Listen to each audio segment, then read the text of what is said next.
Եթերում 02-ի հերթական թողարկումն է բարի երեկո, այսօր մեր ծրագրում կարող եք դիտել։ Ներքին գործերի նախարար Արփինե Սարգսյանն այցելել է Ներքին գործերի նախարարության 112 օպերատիվ կառավարման կենտրոն։ Արտակարգ դեպքերի թվի աճին զուգահեռ նվազել է զոհերի և տուժածների թիվը, նախարարն ամփոփել է փրկարարծառայության 25 թվականի աշխատանքը։ Բանակցությունը որպես առաջնային արձագանքման գործիք, ոստիկանության գվարդիայի կազմում բանակցային բաժին է ձևավորվել։ Քաղաքացիակենտրոն մոտեցում և արագ արձագանք հենց այս սկզբունքներով է գործում նորաստեղծ Ներքին գործերի նախարարության 112 օպերատիվ կառավարման կենտրոնը, որը միավորում է ոստիկանության և փրկարարծառայության զանգերը մեկ միասնական հարթակում։ Ներքին գործերի նախարար Արփինե Սարգսյանը փետրվարի 16-ին կենտրոնում ծանոթացել է տեխնիկական լուծումներին։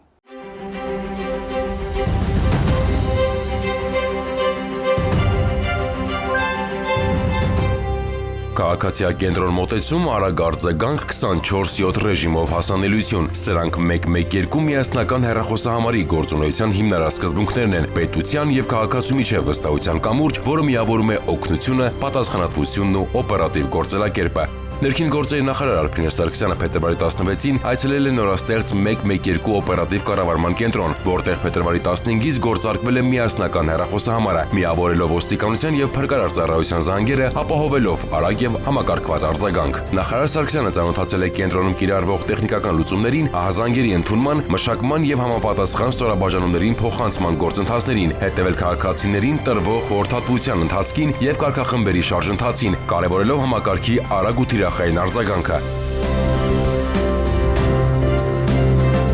Արփինե Սարգսյանը նաև աշխատանքային խորհրդատվություն է անցկացրել։ Օպերատիվ կառավարման կենտրոնի ձևավորման և գործունեության մեկնարկի առթիվ Ներքին գործերի նախարարը շնորհավորել է կենտրոնի անձնակազմին, ընդգծելով, որ կառույցի ձևավորումը նախարարության ռազմավարական նշանակություն ունեցող ծրագրերից է։ Նրա խոսքով կենտրոնի գործունեության հիմքում դրված է մեկ զանգ արագ արձագանք տրամաբանությունը և անհրաժեշտ է գործել հենց այդ փիլիսոփայությամբ, ապահովելով անխափան, համակարգված և արդյունավետ աշխատանք։ 112-ը պարզապես նոր հեռախոսահամար չէ, այլ ահազանգի կառավարման ու արձագանքման տեսանկյունից գաղափարական նոր մոտեցում, նշել է Արփինե Սարգսյանը, կարևորելով ծառայության արդյունավետության բարձրացման ուղղված աշխատանքներում տարբեր սցենարների վրա հիմնված ահազանգերի մոդելավորման կիրառումը, արձագանքման ժամանակի կրճատումը, ինչպես նաև անհրաժեշտության դեպքում գործընթացների լավարկման հնարավորությունները։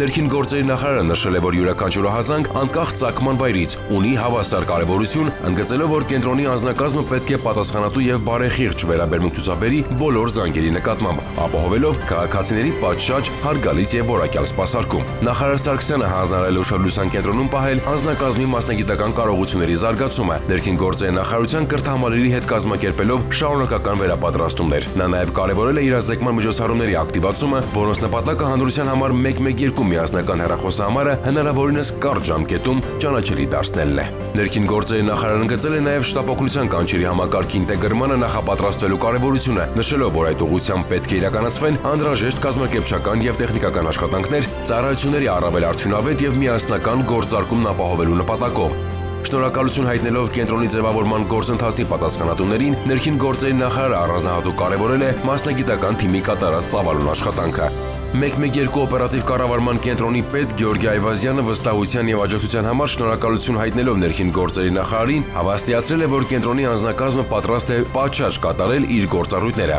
ապահովելով արագ արձագանքում։ Արփինե Սարգսյանը աշխատանքային խորհրդակցություն է անցկացրել փրկարարծառայությունում, ամփոփվել են 2025 թվականի գործունեության արդյունքները։ Նախարար Սարգսյանին զեկուցվել է, որ արտակարգ դեպքերի թվի աճին զուգահեռ նվազել է զոհերի և տուժածների թիվը։ Ներքին գործերի նախարար Արփինե Սարգսյանը փետրվարի 12-ին փրկարարծառայությունում անցկացրել է աշխատանքային խորհրդակցություն, որի ընթացքում ամփոփվել են ծառայության 2025 թվականի գործունեության արդյունքները։ Փրկարարծառայության տնօրեն Արամ Ղազարյանը ներկայացրել է հաշվետու ժամանակահատվածում ծառայության կառուցվածքային և տարածքային ստորաբաժանումների կատարված աշխատանքը և նշել, որ հանրապետությունում գրանցվել է 18586 արտակարգ դեպք և պատահար։ Փրկարարծառայության ստորաբաժանումների կողմից փրկվել է 202 մարդու կյանք։ Արամ Ղազարյանի խոսքով արտակարգ դեպքերի դեպքերի թվի աճին զուգահեռ նախորդ տարվա համեմատ զոհերի եւ տուժածների թիվը նվազել է 59-ով, գրանցվել է հրդեհների 9855 դեպք, 2024 թվականի համեմատ 87-ով նվազել են փլուզման ու քարաթափման դեպքերը։ Անդրադառնալով փրկարարական ծառայողների մասնագիտական գիտելիքների եւ հմտությունների զարգացման գործընթացին, նա նշել է, որ անցկացվել է 282 հատուկ տակտիկական ուսումնավարժություն, վերապատրաստվել է 923 փրկարարական ծառայող, 494 փրկարարի շնորհվել է որակավորման կարգ։ Արամ Ղազարյանի խոսքով քաղաքացիական պաշտպանության համակարգի նախապատրաստման, ծրագրերի մշակման եւ իրականացման ուղղություններով ակտիվ քայլեր են ձեռնարկվել հոգեբանական աջակցության եւ բժշկական ապահովման վարչությունում գրանցվել է 4103 զանգ։ Արփինե Սարգսյանը շնորհակալություն է հայտնել հանձնակազմին կատարած աշխատանքի համար եւ ընդգծել, որ կարեւոր է պահպանել արձանագրված դրական ցուցանիշները եւ յուրաքանչյուր տարի սահմանել նոր նշաձող ծառայության արդյունավետությունն առավել բարձր մակարդակի հասցնելու համար։ Արփինե Սարգսյանը նշել է, որ այս տարի պետք է կենտրոնանալ փրկարար ծառայության վերափոխման հայեցակարգային մոտեցումների փուլային իրագործման վրա, գրանցելով որակական փոփոխություններ։ Նախարար Սարգսյանի խոսքով հրդեհների կանխարգելման արդյունավետության բարձրացման ուղղությամբ պրոֆեսիոնալ արձագանքից բացի անհրաժեշտ է առաջացման պատճառների խորքային վերլուծություն, ինչը թույլ կտա ընթացիկ տարվա համար մշակել առավել թիրախային քաղաքականություն, ուղղված ինչպես մարդկային, այնպես էլ այլ գործոններով պայմանավորված հրդեհների կանխմանը։ Նախարարը հանձնարարել է կանխարգելման նոր մեթոդների կիրառման ուղղությամբ ներկայացնել առաջարկություններ։ Արփինե Սարգսյանը կարևորել է հրշեջ կամավորական ջոկատներում երիտասարդների ներգրավումն ու այդ ուղղությամբ սոցիալական եւ այլ երաշխիքների ներդրման անհրաժեշտությունը։ Ներքին գործերի նախարարը ընդգծել է բարձր ռիսկայնություն ունեցող օբյեկտների անվտանգության ապահովման շրջանակում պատասխանատու մարմինների հետ աշխատանքը շեշտելով առավել համակարգված վերահսկողության անհրաժեշտությունը։ Արփինե Սարգսյանը կարևորել է նաև առկա քրիտիկական ենթակառուցվածքների անվտանգության մակարդակի գնահատումը, հանձնարարելով ներկայացնել առաջարկներ հանրապետական նշանակություն ունեցող կամուրջների սեյսմիկ անվտանգության վերաբերյալ։ Նախարար Սարգսյանի խոսքով հատկապես փրկարար ծառայությունում վերապատրաստումները պետք է լինեն շարունակական։ Ընդգծվել է ներքին գործերի նախարարության օպերատիվ կառավարման կենտրոնի գործիքակազմի շնորհիվ փաստական տվյալների վրա հիմնված իրավիճակային վերլուծության կարևորությունը, ինչը թույլ կտա մոդելավորել սցենարների վրա հիմնված վարժանքներ, նպաստելով ծառայողների գործնական հմտությունների կատարելագործմանը։ Աղետների ռիսկի կառավարման համատեքստում վաղ ազդարարման համակարգերի արդյունավետ գործարկման նպատակով նախարար Սարգսյանը հանձնարարել է շարունակել համայնքների հետ բացատրական աշխատանքներն ու բնակչության շրջանում շրջակների ազդանշանների եւ վարքականոնների վերաբերյալ իրազեկումները։ Արամ Ղազարյանը շնորհակալություն հայտնելով ներքին գործերի նախարար Արփինե Սարգսյանին վստահեցրել է, որ փրկարար ծառայությունը շարունակելու է բարձր պատասխանատվությամբ իրականացնել իր առջև դրված խնդիրները։ Ներքին գործերի նախարարը Եվրամիության պատվիրակության ղեկավար Վասիլիս Մարագոսի հետ քննարկել է համատեղ ծրագրերի հաջողությունները, վիզաների ազատականացմանն ուղղված Հայաստանի քայլերը եւ Եվրամիության կառույցների Ֆրոնտեքսի ու Եվրոպոլի հետ համագործակցությունը։ Նախարար Սարգսյանը կարևորել է Մագնուս Բրուների առաջիկա այցը նոր համագործակցության փուլի մեկնարկով։ Ներքին գործերի նախարար Արփինե Սարգսյանը փետրվարի 18-ին ընդունել է Հայաստանում ԵՄ պատվիրակության ղեկավար դեսպան Վասիլիս Մարագոսի գլխավորած պատվիրակությանը։ Արփինե Սարգսյանը բարձր է գնահատել ԵՄ-ի հետ սերտ համագործակցությունը, կարևորելով համատեղ ծրագրերի իրականացումն ու կոնկրետ ուղղություններով գրանցված արդյունքները։ Ներքին գործերի նախարարը ներկայացրել է վիզաների ազատականացման ուղղությամբ Հայաստանի կողմից իրականացվող աշխատանքներն ու վերահաստատել հանձնառությունը հետևողականորեն շարունակելու նախանշված քայլերը։ Անդրադառնալով ԵՄ կառույցների, Ֆրոնտեքսի եւ Եվրոպոլի հետ գործընկերությանը, նախարար Սարգսյանն այն ամրապնդելու տեսանկյունից կարևորել է Եվրոպոլում Հայաստանի կողմից կապի սպայի նշանակումը։ Դեսպան Մարագոսը արդյունավետ համագործակցության համար շնորհակալություն է հայտնել ներքին գործերի նախարարին, ընդգծելով համատեղ գրանցված տեսանելի արդյունքները։ Քննարկվել են թմրամիջոցների ապօրինի շրջանառության դեմ պայքարի ուղղությամբ միջոցառումներն ու գործընկերության ընդլայնման հնարավորությունները։ Հանդիպան ընթացքում քննարկվել են նաև առաջիկայում ԵՄ ներքին գործերի եւ միգրացիայի հարցերով հանձնակատար Մագնուս Բրուների Հայաստան այցի մանրամասները, ինչը համագործակցության նոր փուլի մեկնարկ կհանդիսանա։ Հայաստան է ժամանել արժույթի միջազգային հիմնադրամի փորձագիտական խումբը, որը կենտրոնացած է կլիմայի փոփոխության ազդեցությամբ պայմանավորված հանրային ներդրումների կառավարման եւ գնահատման հարցերի վրա։ Ներքին գործերի նախարարի տեղակալ Արամ Ղազարյանը հանդիպել է հիմնադրամի տեխնիկական աջակցման առաքելության ղեկավարին։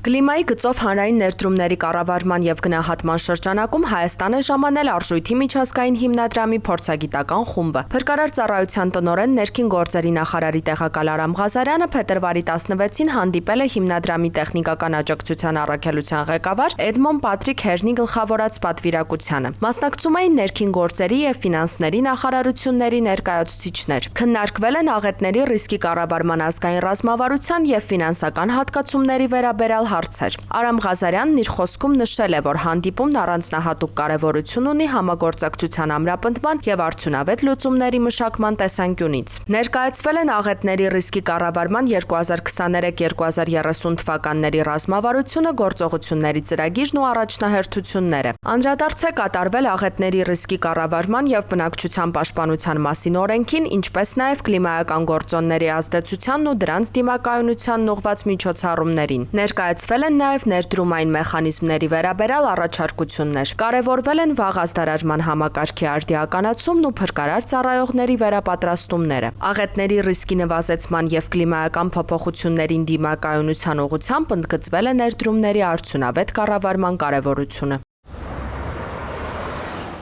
Հանցավորության դեմ պայքարի արդյունավետությունը պահանջում է ոչ միայն տվյալների հավաքագրում, այլև դրանց խորը վերլուծություն եւ կանխարգելման միջոցառումների մշակում։ Ձևավորվել է ներքին գործերի նախարարության հանցավորության վիճակագրության եւ հետազոտական կենտրոնը։ Փաստահեն վերլուծությունը, կանխարգելման արդյունավետ գործիքների ներդրումն ու դեպքերի հետագծելիության ապահովումը հանցավորության դեմ արդյունավետ պայքարի ամբողջական շղթան է։ Ներքին գործերի նախարարության կառուցվածքային բարեփոխումների շրջանակում հենց այդ մոտեցմամբ ձևավորվել է հանցավորության վիճակագրության եւ հետազոտական կենտրոնը, որի նպատակն է համակարգել տվյալների հավաքագրումն ու վերլուծությունը, նպաստել կանխարգելման արդյունավետ միջոցների մշակմանը, բարձրացնել հանցավորության դեմ պայքարի արդյունավետությունը։ Նոր կենտրոնի ձևավորմամբ ներքին գործերի նախարարությունը փորձում է լուծել երկու հիմնական խնդիր։ Առաջինը ապահովել հստակ ճշգրիտ վիճակագրության ձևավորում եւ երկրորդ իրականացնել հանցավորության վերաբերյալ հիմնավոր քրեաբանական վերլուծություններ եւ հետազոտություններ, որոնք հետագայում կարող են օգտագործվել թե ներքին գործերի նախարարության եւ թե այլ իրավապահ մարմինների կողմից հանցավորության կանխարգելման աշխատանքներում, ինչպես նաեւ իրենց աշխատանքի արդյունավետությունը գնահատելիս։ Քրեական ոստիկանության գլխավոր վարչության պետ Վարդան Վարդանյանը խոսելով կենտրոնի կարևորության մասին նշում է. Կենտրոնի առաքելությունը նախ ճիշտ վիճակագրությունն է եւ որոշակի վերլուծական գործիքներ օգտագործմամբ ճիշտ վերլուծություն անելն է։ Տվյալները փոխանցելով մեզ հնարավորություն կտա թե կանխարգելման առումով ճիշտ պլանավորել աշխատանքը, թե հանցագործությունների բացահայտման առումով ավելի թիրախային հանցատեսակների դեմ պայքարել։ Հանցավորության վիճակագրության եւ հետազոտական կենտրոնի պետ Գոհար Բեգոյանի խոսքով նախկինում վիճակագրությունը ամբողջությամբ չէր արտացոլում հանցավորության իրական պատկերը, քանի որ քրեաբանական խորքային վերլուծության բացակայությունը թույլ չէր տալիս վերհանել հանցագործության իրական պատճառները։ Կենտրոնում են հավաքագրվում եւ հաշվառվում հանցավորության վերաբերյալ բոլոր իրավապահ մարմինների կողմից ստացվող տվյալները ամբողջ հանրապետության մակարդակով։ Այսպիսով այլ իրավապահ մարմինների հետ համագործակցությունը սկզբունքային նշանակություն ունի այս կենտրոնի գործունեության համար։ Քրեական ոստիկանության գլխավոր վարչության պետ Վարդան Վարդանյանի խոսքով կենտրոնի գործունեությունը միայն վիճակագրությամբ եւ վերլուծությամբ չի սահմանափակվելու։ Ունենալու ենք նաեւ հանցագործություն կատարած անձի վարքագծի հետագծելիությունը, որը մեզ հնարավորություն կտա անձին սկսած հանցագործություն կատարելուց մինչև դատական պրոցեսներ հետևել մարդու վարքագիծը։ Կենտրոնի գործունեության կարևոր ուղղություններից է նաև վերլուծական աշխատանքներում երիտասարդ հետազոտողների ներգրավումը։ Երիտասարդ հետազոտողների հետ համագործակցության շրջանակներում ներքին գործերի նախարարությունը նախատեսում է ուսանողների եւ երիտասարդ մասնագետների ներգրավել տարբեր ուղղություններով հետազոտական աշխատանքներ իրականացնելու գործընթացում։ Մենք նախատեսում ենք ընտրված երիտասարդ հետազոտողների հետ մեր համագործակցությունը դարձնենք շարունակական եւ ներգրավենք երիտասարդ հետազոտողներին ներքին գործերի նախարարության կողմից հետագայում իրականացվելիք տարբեր միջոցառումներում։ Գոհար Բեգոյանը նշում է, որ նորաստեղծ կենտրոնի գործունեությունը հիմնված է միջազգային լավագույն փորձի վրա եւ համահունչ է ներքին գործերի նախարարության բարեփոխումների օրակարգին։ Գործունեությունը կարևոր նշանակություն կունենա նաեւ վիզաների ազատականացման գործընթացում, քանի որ կենտրոնի գործունեության արդյունքում կունենանք հանցավորության վերաբերյալ ճշգրիտ վիճակագրական տվյալներ եւ դրա հիման վրա կկարողանանք առավել ճիշտ կերպով պլանավորել հանցավորության կանխարգելման ուղղված մեր գործողությունները։ Երբ մենք ունենանք բավականաչափ լավ ձևավորված գիտահետազոտական բազա, դա մեզ նաև հնարավորություն կտա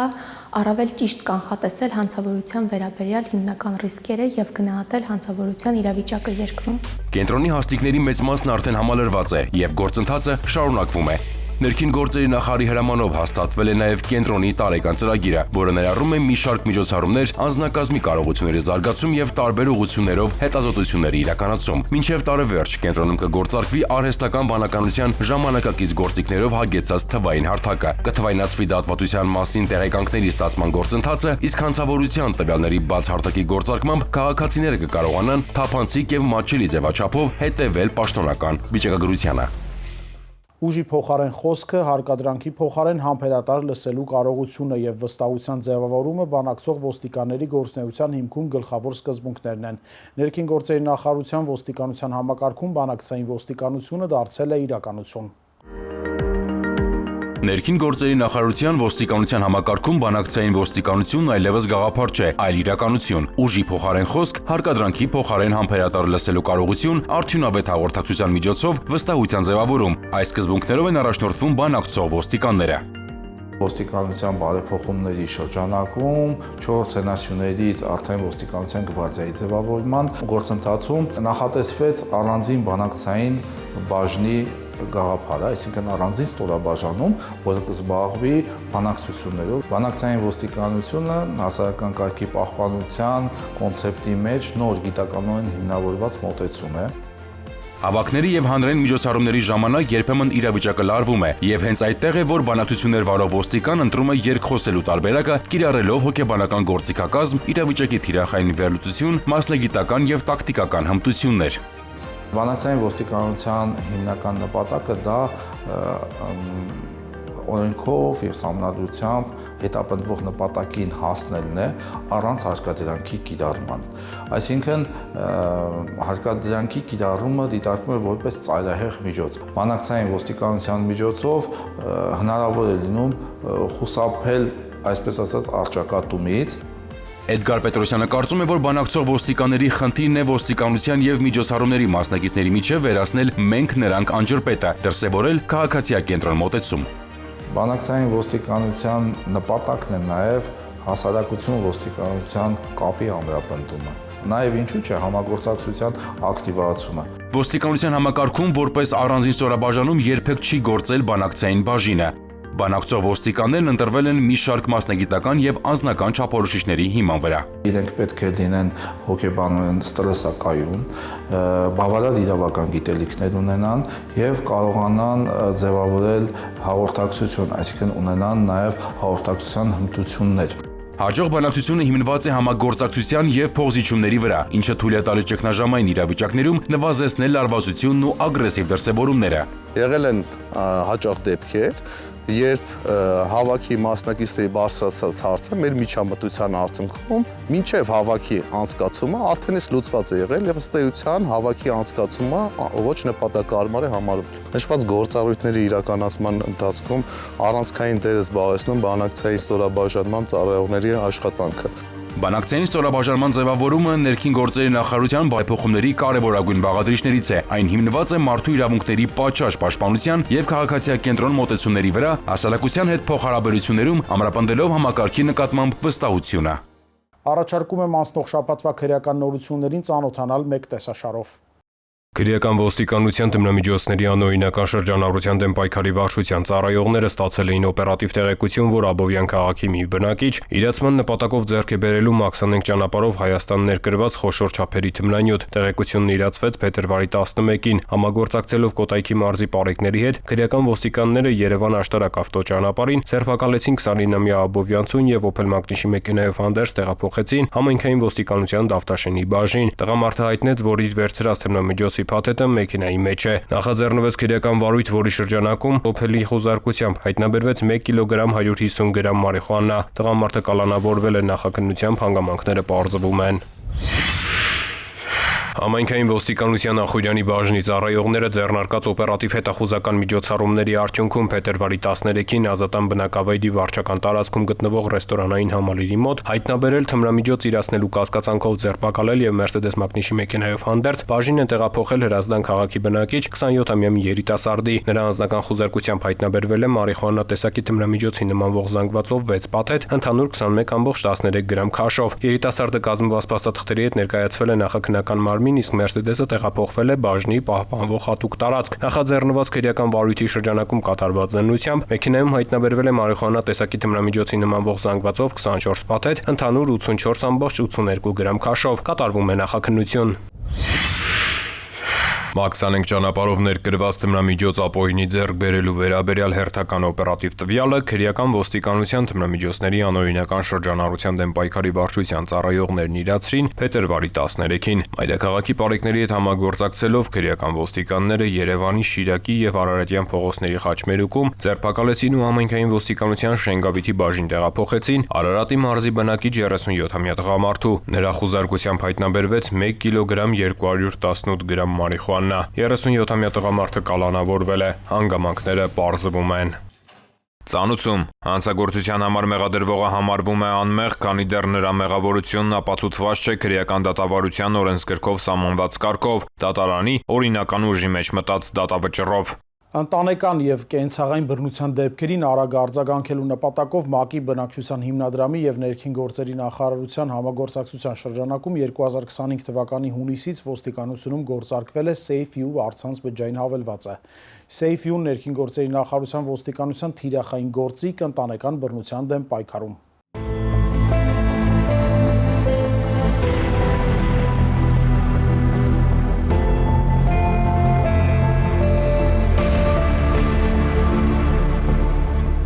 Բռնությունը կարմիր գիծ է։ Այդ սկզբունքով է առաջնորդվում ներքին գործերի նախարարության ոստիկանությունը բռնության ենթարկված անձանց պաշտպանությունը առավել արդյունավետ իրականացնելու գործում ներդնելով առավելագույն ջանք։ Ընտանեկան եւ կենցաղային բռնության դեպքերին առավել արագ արձագանքելու նպատակով ՄԱԿ բնակչության հիմնադրամի եւ ներքին գործերի նախարարության համագործակցության շրջանակում 2025 թվականի հունիսից ոստիկանությունում գործարկվել է SafeU առցանց անվտանգ բջջային հավելվածը, որն առաջինն է տարածաշրջանում։ Առաջին երկիրը, որտեղ ըստ էության մենք սկսեցինք Հայաստանը եղավ։ Այս պահին մենք շուրջ 7 երկրներում գործունեություն ենք ծավալում, այս տարի եւս 3 երկիր կավելանա։ Մենք սկսեցինք մեր բանակցությունները ոստիկանության, արդեն ներքին գործերի նախարարության հետ։ Բջջային հավելվածը հնարավորություն է տալիս բռնությունից տուժած անձանց կանչ կոճակի միջոցով արագ ահազանգել ոստիկանություն եւ ստանալ համապատասխան աջակցություն։ Հավելվածի տարածվածության դրական տենդենց ունենք, քանի որ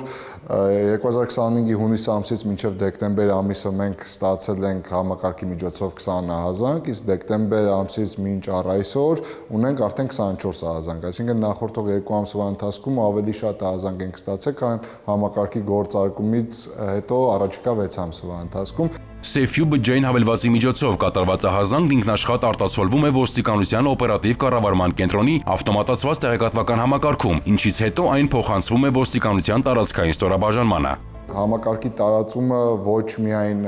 ահազանգման գործիք է բռնության ենթարկված անձանց համար, այլ նաև ոստիկանության համար բավականին մեծ թվային վերլուծական գործիք է։ Պայքարն առավել թիրախային իրականացնելու, խնդիրները ճիշտ գույքագրելու եւ դրանք հասցեավորելու տեսանկյունից։ ՄԱԿ բնակչության հիմնադրամի գենդերային ծրագրերի համակարգող Թագուի Հարությունյանը նշում է, որ ներքին գործերի նախարարության հետ երկար տարիների համագործակցություն ունեն, իսկ SafeU-ն դրանցից մեկն է։ Ոստիկանությունը նաև այս հավելվածի ինտեգրման միջոցով հնարավորություն է ունենալու մի շարք տվյալների հասանելիություն ունենալ, ընդհանուր մինչև անձի գեոլոկացիա, որը հնարավորություն կտա ժամանակին եւ պատշաճ աջակցություն տրամադրել։ Բացի դա,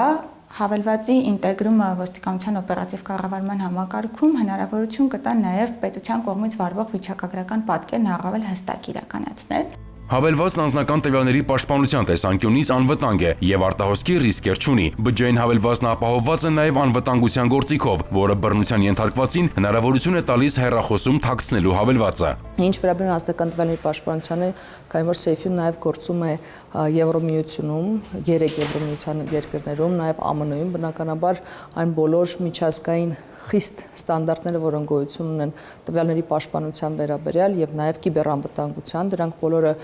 պաշտպանվում են։ Նշված հաղորդումներով ոստիկանության կողմից ձեռնարկվել են համապատասխան միջոցառումներ, դեպքը արձանագրելու, համապատասխան որոշումներ կայացնելու, բռնության ենթարկված անձանց պաշտպանությունը կազմակերպելու համար։ SafeU-ն ՄԱԿ գլխավոր քարտուղարի կողմից ճանաչվել է թվային հանրային բարիք, ինչը արտաքին նկատմամբ բարձր վստահության մասին է։ Ներքին գործերի նախարարության ոստիկանությունը օգտագործելով թվային այս հարթակը շարունակելու է բռնության դեմ հետևողական պայքարը, ձևավորելով առավել անվտանգ միջավայր։ Հովհաննես Թումանյանի ծննդյան օրը, որը նաև գիրք նվիրելու օր է, ներքին գործերի նախարար Արփինե Սարգսյանն այցելել է Սերոն Խազանձյանի անվան թիվ 184 ավագ դպրոց և հանդիպել աշակերտների հետ։ Նախարարը շնորհավորել է տոնի կապակցությամբ, կարևորել հանրային երկխոսության ակտիվացումն ու երիտասարդների հետաքրքրվածությունը ներքին գործերի նախարարության գործունեության նկատմամբ։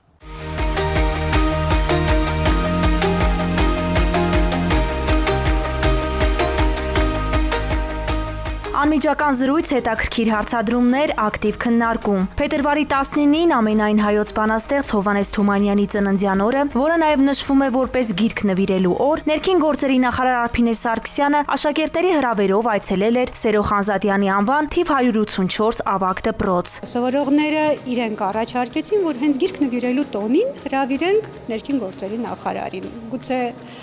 դա մտածեք ինչու, ինձ էլ դա հետաքրքրեց, իրենք ասեն մենք հարցեր ունենք նախարարին։ Օրվա արդիվ շնորհավորելով ներկաներին նախարարը շնորհակալություն է հայտնել նախաձեռնության համար եւ կարեւորել երիտասարդների հետաքրքրվածությունը ներքին գործերի նախարարության ոլորտային կառավարման գործընթացների նկատմամբ։ Ներքին գործերի նախարարության ձևավորմամբ ստեղծվել է հանրային երկխոսության լայն դաշտ, ներգրավելով թե երիտասարդներին, թե քաղաքացիական հասարակության ներկայացուցիչներին։ Սա հնարավորություն է տալիս նախարարությանը առավել արդյունավետ արձագանքել բարձրացված հարցերին եւ քննարկումների միջոցով մշակել արդյունավետ լուծումներ, կարեւորել է նախարարը։ Երբ որ իմացանք, որ նախարարը գալու է, շատ ուրախացանք, որովհետև հետնել շատ անսպասելի էր ու մեծ պատասխանատվություն էր մեզ համար։ Արփինե Սարգսյանը խոսել է ոստիկանության, փրկարար ծառայության եւ միգրացիայի ու քաղաքացիության ծառայության աշխատանքի մասին, նշելով, որ ծառայություններն ուղեկցում են քաղաքացիներին կյանքի տարբեր փուլերում, սկսած ինքնությունը հաստատող փաստաթղթի տրամադրումից մինչև արտակարգ իրավիճակներում արձագանքում եւ անվտանգության ապահովում։ Կցանկանայի, որպեսզի Տիկին Սարգսյանի օրինակով մեր մյուս բոլոր պաշտոնյաները եւս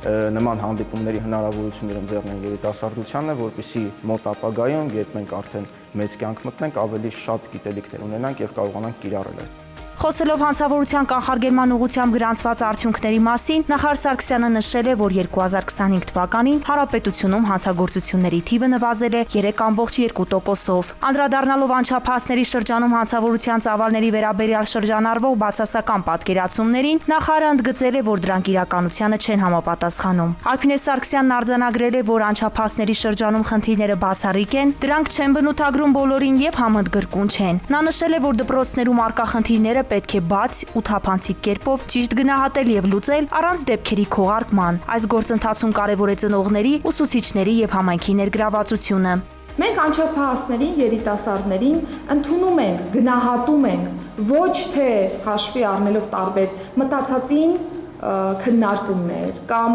հեղեղուկ ձևակերպումներ, սիրողական գնահատականներ, քաղաքական տարբեր նարատիվներ կլինեն, թե այլ բաներ կլինեն, այլ հաշվի ենք առնում ձեզ բնութագրող տարբեր հատկանիշներ։ Ինչպես եք դուք ծավալում ձեր վարքագիծը դպրոցում, ընտանիքում, այլ պայմաններում։ Եվ ես վստահ եմ, որ հաշվի առնելով նաև այս կազմը, մեր հանրապետությունում բոլոր դպրոցներում մենք ունենք փայլուն աշակերտներ, որոնք որ շատ հստակ ունեն հստակ ընդգծված ուղի, այդ ուղիով գնում են առաջ եւ իրականացնում են իրենց առջեւ դրված նպատակները։ Եվ ուզում եմ նաև գիտակցենք, որ իրականում դուք հիմա հատկապես այն տարիքում եք գտնվում, երբ որ սկսում են արդեն ձեր կայացրած որոշումներն ավելի մեծ կշիռ ունենալ։ Եվ հետևաբար ձեր կայացրած որոշումները ավելի մեծ կշիռ ապահովելով նկարագրում են, թե դուք ինչպիսի սերունդ եք Հայաստանի Հանրապետությունում։ Նախարարն ընդգծել է, որ երիտասարդությունն ունի մեծ ներուժ, անհրաժեշտ է նրանց ուղղորդել զարգացման հնարավորություններ ընձեռելով։ Յուրաքանչյուր երիտասարդի վարքագիծ պետք է ձևավորվի ծնողների, դպրոցի եւ ուսուցիչների մշտական աջակցությամբ։ Ցանկանում եմ շնորհակալություն հայտնել Տիկին նախարարին այս անկեղծ հարց ու պատասխանը ունենալու համար աշակերտների հետ։ Ունեցանք շատ արդյունավետ եւ դրական հարց ու պատասխան, քննարկվեցին աշակերտների կողմից շատ հետաքրքիր հարցեր։ Արփինե Սարգսյանը հորդորել է երիտասարդներին կենտրոնանալ գիտելիքի եւ պատասխանատու վարքագծի վրա, ունենալ հստակ նպատակներ եւ հետեւողականորեն շարժվել դրանց իրականացման ուղղությամբ։ Նա վստահություն է հայտնել, որ ներկաներից յուրաքանչյուրը միայն որակյալ կրթությամբ կարող է կերտել իր ապագան, իսկ առկա խնդիրները եւ խոչընդոտները լուծելի են պատասխանատու շրջանակի ակտիվ համագործակցությամբ։ Ծավալվել է ակտիվ քննարկում, որի շրջանակում երիտասարդները բարձրաձայնել են իրենց հուզող հարցերը։ Թեմաները բազմազան էին՝ բուլինգ, կիբերանվտանգություն, կոռուպցիա, արհեստական բանականության մարտահրավերներ եւ այլն։ Վստահ եմ երեխաները, սովորողները ստացան իրենց հարցերի պատասխանները լիարժեք։ Մի բան է լավել, որտեվ Տիկին Սարգսյանը բավականին լայն մտքերով պատասխանում էր հարցերին։ Ավարտին օրվա խորհրդին համահունչ ներքին գործերի նախարարը աշակերտներին նվիրել եւ ստացել է գրքեր։ Ավարտվեց 02-ի վերջին թողարկումը։ Կհանդիպենք արդեն նոր ձևաչափով։ Ցտեսություն։